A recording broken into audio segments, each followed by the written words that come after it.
Okay, all right, Psycho 2, here we go. Psycho 2 stars Anthony Perkins. What's going on? Why does everything look black and white? Oh, because we reviewed Psycho and it was black and white. Let's go ahead and fix that. Okay, there we go. That's much better.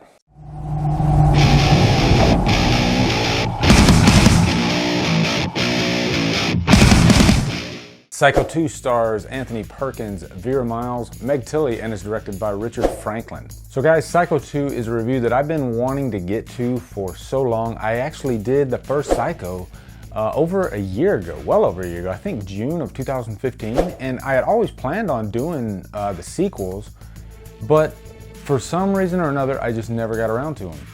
And I love Psycho 2, so I've been waiting to do this one.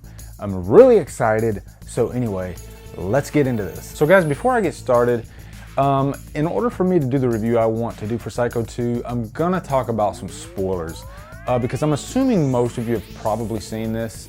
So if you haven't seen this, before you leave, let me just say Psycho 2 is excellent. It is fantastic. So definitely go see this movie, then come back and check out the review. So in Psycho 2, Norman Bates has been released from psychiatric care after 22 years. But through these 22 years, Lila Loomis, who was Marion Crane's sister, she could never let go of the past. She still has this rage inside her for Norman Bates.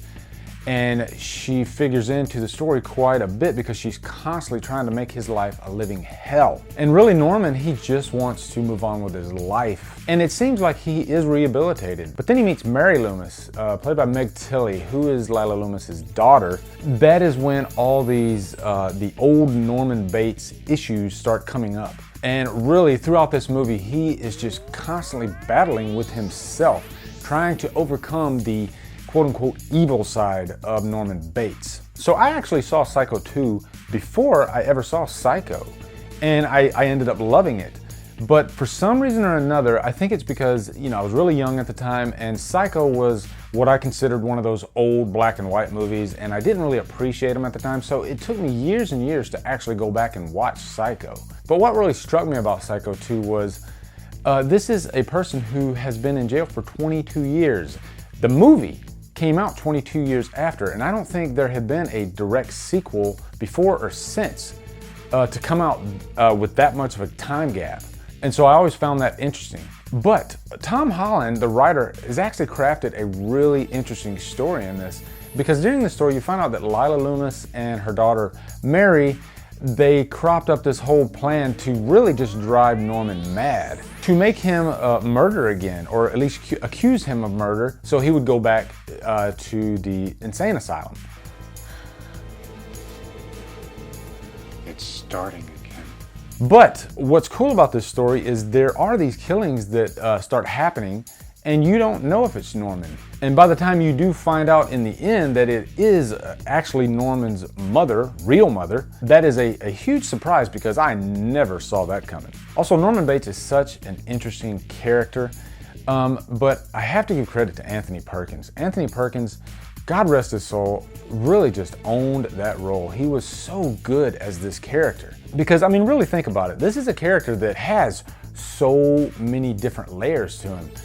He has to play sometimes a sane person, and then sometimes he has to play a guy that's not all there, and then sometimes he has to kind of ride that line, and he does that flawlessly. There are so many scenes where Norman starts really just battling with this. He himself thinks, could I have killed this person? And I find that interesting because not only do we not know if he killed the person, but the character himself doesn't know if he killed the person.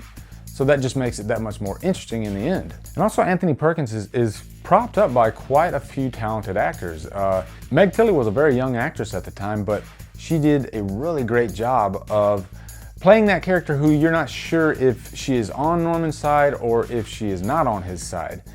Because in the beginning, she's following her mother's plan, but by the end of the movie, she starts developing, feelings for Norman, or at least caring about him. And then it's also great to see Vera Miles coming back again, 22 years later. She just slips right back into that character without fault. And really that just adds weight to the whole story. I like that they still kept elements from the 1960s version. They kept characters from that version, and they didn't introduce a whole new batch of characters to drive Norman crazy. And finally, I have to talk about that last scene. I remember when I saw that when I was young, the scene where Norman actually hits his real mother over the head with a shovel. That scene can really catch you off guard because it's really funny. And I think Psycho's always had that sick, twisted, almost dark comedy side to it. Do you have a knife? No, I'm afraid. I don't. I just moved back here after being many years away. I forgot to bring any cutlery. And I think the character Norman Bates really brings that aspect of Psycho out. So guys, I'm gonna go ahead and say this. Psycho 2 is one of the best direct sequels out there ever. It is fantastic. I'm giving this movie wrapped on an iron, and I think it definitely deserves it. And it's a sequel that really stands the test of time. I can still watch it. I just watched it last week, and it hasn't aged a bit. It's a perfect horror movie. It's a perfect sequel to a classic. So anyway, guys, what are your thoughts on Psycho 2? Looking forward to hearing them. And stay tuned because I will be doing a review for Psycho 3. So guys, make sure you join the Killer Flicks Facebook group where we talk horror all day, every day. Like, subscribe, comment, follow me on Facebook, Twitter, Instagram, and Letterboxd, and Drumdum out.